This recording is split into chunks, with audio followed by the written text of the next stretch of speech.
दिया होगा, तो आपने शब्द में सब कुछ कह दिया। हर एक शब्द के माध्यम से आपने इस भौतिक जगत से लेकर के उस प्रभु देश तक सारे भेद की बात अभी कितनी बार कही है, और वहां तक कैसे पहुंचा जाएगा उसको भी बड़े सहज भाव में जो भी संतों महापुरुषों ने युगों युगों का अपना अनुभव दिया है वो भी कई बार अभी बोला है। शब्द में सूरत लगाते चलो, ध्यान गुरु से जोड़ते चलो, याद बनाते चलो। कितने सहज, कितने आसान इस कलयुग में संतों महापुरुषों ने हमें रास्ते दिए हैं, जिससे मन बुद्धि, जिससे शरीर, जिससे संसार के तमाम संकट वो हमारे सहज में दूर होते हैं। और सिर्फ उन रास्तों के, उन छोटे छोटे साधनों के माध्यम से वो प्रभु सत्ता किसी शरीर को माध्यम बना के, जिसे हम गुरु बोलते हैं, हमारे इस जीवन, इस समय काल में हमें जोड़ने के लिए आती है। संत सद्गुरु आते संसार में है सबको एक नजर से उस प्रभुधारा से जोड़ने के लिए। कभी संतों महापुरुषों ने हमारी अच्छाई, हमारी बुराई नहीं देखी। कभी वो संसार में किसी रंग भेद, किसी बाहरी चीज को देख करके किसी को नहीं जोड़ते। हुजूर कृपाल सिंह जी महाराज कहा करते थे, अगर सच मानो तो गुरु सत्ता आती ही है उनके लिए जो भूले हुए हैं, भटके हुए हैं, भ्रमित हैं, रास्ता भूल चुके हैं और उन्हें खुद रास्ता नहीं मिल रहा।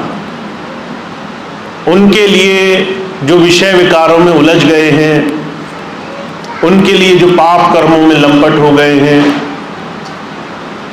पर गुरु जब भी संसार में आता है वो कभी अच्छाई और बुराई के तराजू में किसी को नहीं तौलता। अंगुलीमाल डाकू था, वो राह चलते हुए लोगों की उंगलियां काट लिया करता था, क्योंकि उसके मन में ख्याल ये था 100 उंगलियों की माला पहनूंगा तो मुझे खुशी मिलेगी। अब ऐसे भाव कौन रखता है संसार में। पर डाकू था, दुष्ट प्रवृत्ति थी, मन में ऐसे पाप भरे थे, पर उसे भी जब गुरु की संगत मिली, जब महात्मा बुद्ध की संगत मिली, तो उसके जीवन में भी सुधार आया। अगर आप ये मानकर चलें कि अगर अच्छाई और बुराई के तराजू में एक महापुरुष हमें तोलेगा तो संसार में कोई भी भक्ति के रास्ते पर नहीं लग सकता। अभी कुछ दिन पहले मुझे एक ऐसे भाई मिले, स्वामी जी के सत्संग में आते थे, 20 मुकदमे थे उनके ऊपर। बहुत से ऐसे मुकदमे थे जो बड़े भारी भारी पाप कर्म के, किसी की हत्या का, किसी की चोरी चकारी का। उसे स्वामी जी का सत्संग अच्छा लगने लगा। गांव में जब भी सत्संग होता तो वो आके बैठ जाता था। तो लोग बड़ा डरते थे कि ये तो ऐसा बदमाश आदमी है, ये तो चलते फिरते लोगों के साथ बुरा करता है, ये सत्संग में क्यों आता है। पर उस सत्संग से उसकी काया पलट हुई, मन बदल गया। उसने सत्संग गुरु का धारण किया, मन में समझ में ये बात आई जीवन का उद्देश्य क्या है, और उसने वो बुरे कर्म छोड़ दिए, लड़ना झगड़ना छोड़ दिया। और अभी उसने सत्संग लिया, अगले महीने बहुत रोज आ करके कि मेरे यहाँ सत्संग लगाया जाए, मेरे गांव में सत्संग लगाया जाए। एक समय वो था जब वो दुनिया के सामने बड़ा पाप कर्मी था। एक समय आज है जब वो सबको प्रेम भाव से अपने घर बुला करके गुरु की चर्चा करना चाहता है। हुजूर कहा करते थे ये जो बदलाव आता है संसार में, ये सिर्फ और सिर्फ कोई महापुरुष, संत, सदगुरु, कोई पुण्य आत्मा अपने जीवन में से अपने उस तमाम संसार में जो जीव हैं उनके सुधार, उनके भले के लिए करने के लिए आते हैं। हम सब लोग कहीं ना कहीं अच्छाई और बुराई के इस तमाम पात्रता में बंधे हुए हैं। किसी ने बड़े अच्छे कर्म किए हैं, किसी ने कहीं ना कहीं संसार में किसी न किसी चीज से लग करके कुछ ऐसी चीजें भी करी होंगी जिसका उसे बड़ी खुशी नहीं है, और किसी ने अपने जीवन में ऐसा भी माहौल पाया होगा जहां उसने ज्यादा खराब कर्म किए हैं। पर जब संत आते हैं, महापुरुष आते हैं, तो उनके साथ जो समय हमारा गुजरता है वो हर एक क्षण, हर एक पल हमारे अंदर चेतनता से, विवेक से, समझबूझ से सुधार के लिए होता है। अर्जुन कहा करते थे जहां सुधार नहीं है वहां पर अध्यात्म की, प्रभु भक्ति की, गुरु की शरणागत भाव की सच्ची समझ नहीं है। इसीलिए जब जब महापुरुष आए तो एक ही बात कही, और वही चीज हमें समझनी है। हमारे जीवन में परिवर्तन, बदलाव होना बहुत जरूरी है। हर एक इंसान अलग अलग तरीके से संसार में आज फंसा हुआ है। मैं बहुत से पिछले दिनों भाई बहनों से मिला, जब वो साधना पर बैठते हैं, ध्यान पर बैठते हैं, तो उनका मन नहीं टिकता। ये उनके फंसाव की स्थिति है। मन नहीं फंसने का, नहीं टिकने का मतलब है मन कहीं और उलझा हुआ है, कहीं निंदा में उलझा हुआ है, कहीं चुगली में, कहीं दुनिया की चर्चाओं में, कहीं दुनिया के बाहरी रस भोगों में। अगर आज हमारे पास कोई आकर बैठे और आकर के वो किसी दूसरे व्यक्ति की बुराई करने लगे, तो कई बार हम उस बुराई में रस ढूंढ लेते हैं। कई बार उसमें हमें बड़ा आनंद, सुख, विनोद, बड़ा खुशी का माहौल नजर आता है। हुजूर कहा करते थे ये तमाम मन के संसार की चर्चाओं में, भौतिक चिंतन में, दुनिया की याद में फंसना भी कहीं ना कहीं बंधन है। और ये बंधन भी हमारे और हमारे सदगुरु के बीच में जो एक संबंध है उसके साथ जुड़ने में कई बार बाधा पैदा करता है।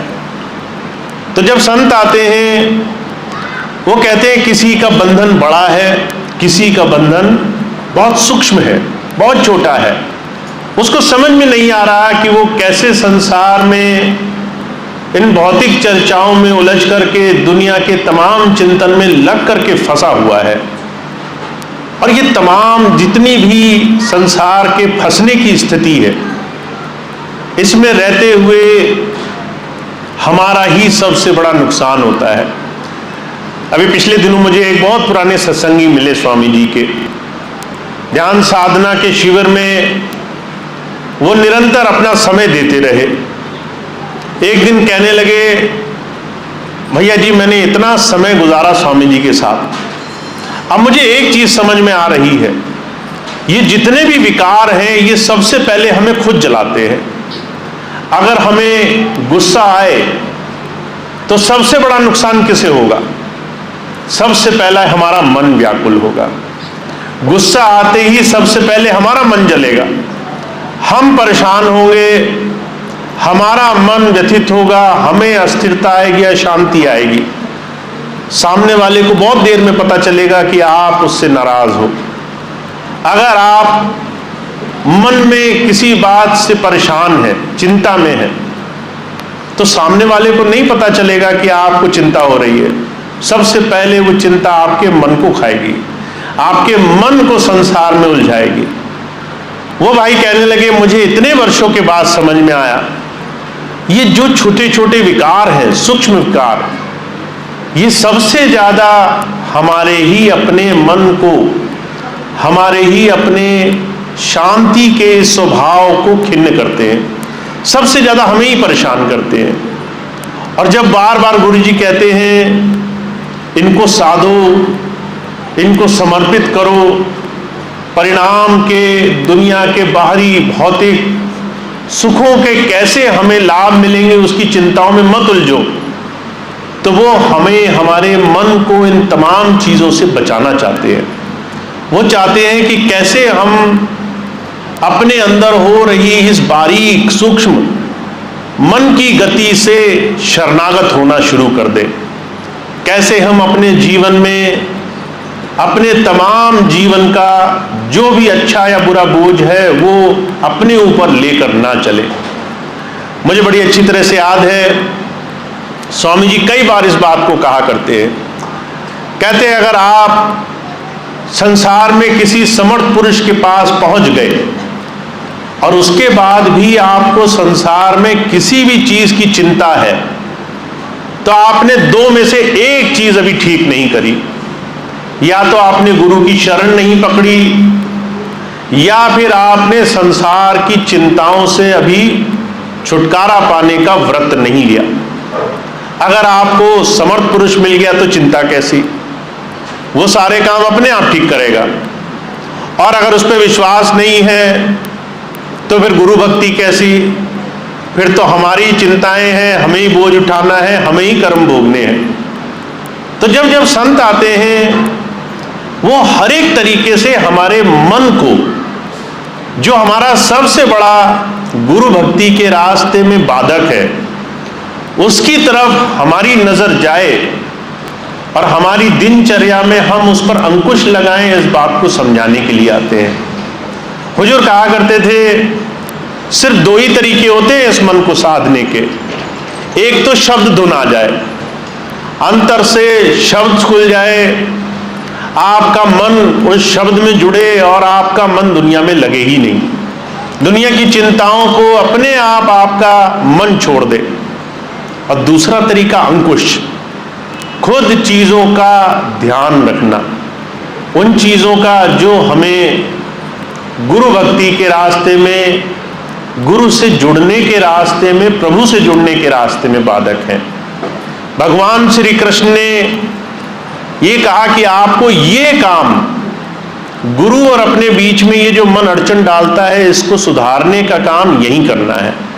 इसीलिए उन्होंने कहा कि ये कर्म भूमि है। आप जितना भी जीवन यहां गुजार रहे हो उसको आप या तो संसार के भोग की तरह देखो, या फिर संसार में उस प्रभु से जुड़ने की तरफ, योग की तरफ देखो। अगर आप सारा जीवन इस नजर से जिए कि आपको अपने जीवन में उस प्रभु से जुड़ना है, तो आपके लिए संसार की चिंताएं अपने आप आपका रास्ता साफ करती जाएंगी। उससे जुड़ने का मतलब ही है कि चिंताओं का इस जीवन में ना रहना। इसलिए शहंशाह जी महाराज बार बार इस बात को कहते हैं चाह गई चिंता गई मनवा बेपरवाह, जिसको कुछ नहीं चाहिए सो शाहन को शाह। अगर आपको दुनिया की सबसे बड़ी दौलत चाहिए तो उसके लिए एक रास्ता है, आपके मन को चिंतन करने का अभ्यास होना चाहिए, चिंता का अभ्यास नहीं होना चाहिए। अगर आपको फिक्र है मेरे घर का क्या होगा, बच्चों का क्या होगा, कारोबार का क्या होगा, जीवन में दूसरे काम कैसे चलेंगे, और 24 घंटे आपका मन इन तमाम चीजों में लगा रहता है, तो इसका मतलब है आपका मन आपका समय बर्बाद करने की पूरी कोशिश कर रहा है। वहीं आपको अगर ये भरोसा हो जाए कि वो प्रभु, वो सदगुरु जिसके पास हम जुड़े हुए हैं, वो सारे काम सही समय पर कर देगा। आज अगर हमारे लिए ज़रूरी है कि हम थोड़े कठोर समय से होकर निकल जाएं, थोड़ी मुश्किलात आ जाएं, थोड़ी तकलीफ रहे, इससे कुछ कर्म हल्के हो जाएं, तो वो भी गुरु इच्छा में है। और अगर कल वो चाहता है कि तमाम कष्टों में हमें पता ही ना चले कि कष्ट क्या है, हम सुख और आनंद में अपना जीवन गुजार रहे हो, तो ये भी उस प्रभु की इच्छा में है। इसी बात को कबीर साहब कहते हैं जिन खोजा तिन पाइया गहरे पानी पैठ, मैं मूर्ख डूबन डरा रहे किनारे बैठ। मैं अगर उस प्रभु की दया मेहर पाना चाहता हूं तो जरूर कह रहे हैं कि पानी के अंदर आपको खजाना गहराई में मिलेगा, पर उसके लिए आपको डुबकी तो लगानी ही पड़ेगी। अगर आप किनारे बैठे रहे और सोचने लगे कोई और आपके बदले खजाना खोज कर ले आए, आपको दे दे, तो ऐसा मूर्ख कोई नहीं संसार में। जिसको मिलेगा वो अपने पास ही रखेगा, आपको आकर नहीं देगा। आपको अपने हिस्से का ये एक छोटा सा साधन बनाना पड़ेगा। तो जब जब संत आते हैं वो कहते हैं दो चीजें आपको मन में बसानी है। पहली चीज ये कि किसी संत सदगुरु का सानिध्य मिलना एक बहुत सौभाग्य की बात है। संसार में हर किसी को ये सानिध्य नहीं मिल रहा। बहुत से लोग ऐसे हैं जो संतों महापुरुषों के पास बैठ के भी उनकी विचारधारा नहीं ले पाते हैं। मैंने देखा है एक चौधरी साहब आए स्वामी जी के पास, पहली बार कोई लेकर आया, स्वामी जी के पास आए, उनके पास बैठ गए, स्वामी जी से कहते थे कि आप तो यहीं के हो, आप मुझे बताओ मैं आपके काम बनाऊंगा। अब चौधरी थे, अहंकार था कि मैं सारे काम कर सकता हूँ। स्वामी जी महाराज वो उनके पास बैठे थे, बड़े शांति से प्रेम भाव से सारी बात उनकी सुन रहे थे। पूरा समय चौधरी साहब इस बड़े अहम में रहे कि मैं तो चौधरी हूँ, मेरे साथ तो सारे काम बन जाएंगे। और उनको जितनी भी देर चर्चा हुई सत्संग की, उन्हें शायद ही ये बात उस क्षण समझ में आई होगी कि किस सत्संग की, किस अध्यात्म की चर्चा हो रही है। फिर बहुत वर्षों के बाद जब समय बदला तो वही चौधरी साहब दोबारा आए स्वामी जी के पास। इस बार कह रहे थे नाम दे दो, दीक्षा दे दो। समय बहुत गुजर गया, सारा समय निकला जा रहा है। अब हालत कुछ और थी। अब जो है अंदर से वो चौधरी पना जा चुका था, अब शरणागत होने की स्थिति आ चुकी थी। तो जो कहा करते थे हर किसी को संत महापुरुषों का सानिध्य समझ में आए, ये भी आसान बात नहीं है। और आप बहुत भाग्यशाली हैं, आपको ये सानिध्य मिल गया है। अब इस सानिध्य में दूसरी एक बहुत बड़ी चीज कि हमारा हर रोज थोड़ा थोड़ा प्रयास होना चाहिए। जब मैं देखता हूँ बहुत से भाई बहन शब्द पढ़ते हैं और बहुत से भाई बहन जब उस शब्द में ध्यान लगाते हैं, उस शब्द को बहुत गौर से सुनते हैं, खुद उसके साथ जुड़ते हैं, तो मुझे ये साफ दिखाई देता है कि आप अपना आधा काम कितनी आसानी से कर रहे हैं। शब्द को पढ़ना, उसमें ध्यान लगाना, उसकी एक एक छोटी से छोटी बात को विनती और प्रार्थना की तरह करना, वो शब्द आपकी प्रार्थना बन जाए अपने सदगुरु से कि हमारा ध्यान, हमारा जो सूरत है वो शब्द में लगे, ये आपकी प्रार्थना बन जाए। तो जो कहा करते थे छोटी से छोटी एक बदलाव की स्थिति भी हमारे अंदर शरणागत भाव बना देती है, जुड़ने की स्थिति बना देती है। तो जो कहा करते थे भक्ति कोई बहुत मुश्किल काम नहीं है। लोगों ने इसको बहुत डरा डरा करके कि भक्ति बहुत मुश्किल है, किसी से नहीं होगी, संसार में सबको उल्टे रास्ते पर लगा रखा है। पर भक्ति जितनी सहज है उससे ज्यादा सहज संसार में कोई और चीज नहीं है। सिर्फ एकाकार, सिर्फ अपनी प्रार्थना करने का विषय है। हम अपनी प्रार्थना अपने गुरु तक पहुंचा सकें, और उसके लिए आपको बहुत सारे साधन मिले हुए हैं। और एक सबसे आसान साधन ये है जो मैं समझता हूं कि जब भी आप प्रार्थना विनती करें तो वो प्रार्थना विनती आपकी होनी चाहिए। आपने अगर 2 शब्द बोले, 4 बोले, खुद बोले या सबके साथ मिलकर बोले, तो आपका ध्यान उस शब्द में होना चाहिए। और जब आप उस शब्द को बहुत प्रेम भाव से पढ़ेंगे तो धीरे धीरे आपको खुद महसूस होगा कि वो शब्द आपका हो गया है, वो विनती प्रार्थना आपकी हो गई है। वहां पर बोले जाने वाली वो पुकार, वो करुण भाव आपके हो गए हैं। जब आप एक क्षण में ऐसा करेंगे, जब आपके अंदर भाव पैदा होगा, जब आंखों में आंसू आएंगे, जब आपको ये महसूस होगा उसी क्षण कि मैं हूं या मेरा गुरु है, बाकी सब दिखाई देने बंद हो जाएंगे। हुजूर कहा करते थे उस दिन शब्द पढ़ने से ही काम होने लग जाता है, शब्द पढ़ने मात्र से ही आधे से ज्यादा काम आपका वहीं हल हो जाता है। तो संतों महापुरुषों ने बहुत सहज मार्ग दिया है हमें। आप शब्द पढ़ें, आप सेवा करें, आप प्रेम भाव लाएं, आप सबके साथ मिलकर के किसी भी शुभ कर्म में, किसी भी दिए हुए सेवा कार्य में अपना समय दें, अपना मन जोड़ें। और इसके लिए अगर आप थोड़ा सा भी समय दे रहे हैं तो ये आपके ध्यान भजन के लिए एक बहुत मजबूत कारण बन जाएगा। एक छोटी सी बात आपको बता के मैं अपनी बात समाप्त करूंगा। लखनऊ में 2 बहनें आई मेरे पास।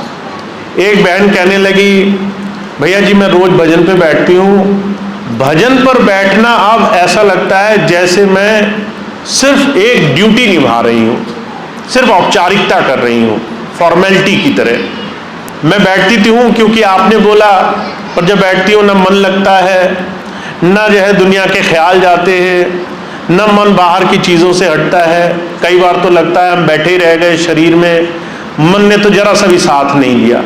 कभी 10 मिनट भारी लगते हैं, कभी 5 मिनट भी बहुत भारी लगते हैं, कभी लगता है कि समय कट ही नहीं रहा। ऐसे उसने अपने भाव रखे। मैंने उससे एक बात पूछी और वही बात सभी आध्यात्म का सार है। मैंने उनसे पूछा आपको भजन क्यों करना है, आपको भजन की आवश्यकता ही क्या है? तो कहने लगी बिना भजन के क्या होगा। मैंने कहा भजन की आवश्यकता आप समझिए तो ही आप भजन कर पाएंगे। आपको भजन क्यों करना है? क्या आपको मालिक के दर्शन करने हैं? क्या आपको अंदर जुड़ना है? क्या आपके मन को शांति चाहिए? क्या आपको इस शरीर में उस भेद, उस रहस्य को जानना है? अगर आपको आपके ध्यान साधना का कारण नहीं मालूम है तो आप ध्यान करेंगे भी और वो होगा भी नहीं। जब आप प्रार्थना करते हैं, विनती करते हैं, तो आपके वो कारण बन जाते हैं। आपकी जब करुण पुकार बन जाती है, जब आप सच्चे दिल से एक छोटे से शब्द को भी उस प्रभु तक पहुंचाने में कारगर हो जाते हैं, जब आपकी एक पुकार भी सच्ची हो जाती है, तो आपके भजन में बैठने, आपकी साधना में बैठने के सारे कारण बन जाते हैं। अब मैं भजन पे क्यों बैठूं? क्योंकि मेरा ध्यान जुड़ा हुआ है, क्योंकि मेरी प्रार्थना जुड़ रही है, क्योंकि मेरी विनती उस तक पहुंच रही है। तो जो कहा करते थे हर एक प्रेमी को खुद उस प्रभु की जब जरूरत होती है तो वो उसे लेने आ जाता है। जब तक दूसरे के कहने पे हम ये काम करते हैं तब तक हमारा काम नहीं बनता। इसलिए हमारे स्वामी जी महाराज कहा करते थे भजन से ज़्यादा ज़रूरी है उसकी तैयारी करना। जैसे अगर फसल में आपको बीज बोना है तो उससे पहले ज़्यादा ज़रूरी है उस खेत की तैयारी करना। तैयारी अच्छी करोगे, बीज जल्दी फलीभूत हो जाएगा।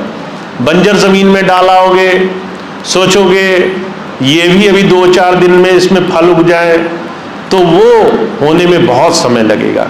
इसीलिए तैयारी है विनती, पुकार, प्रार्थना, सेवा, ऐसे तमाम साधन जो हमें संसार में मिल जाते हैं उसमें हमारा समय गुजर जाया करे।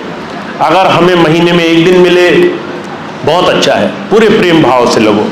अगर 2 दिन मिल जाएं, अगर कम समय मिल रहा हो, सिर्फ 1 घंटा मिले, आधा घंटा मिले, जो भी समय मिले पूरे प्रेम भाव से उसकी तरफ हम जोड़ें।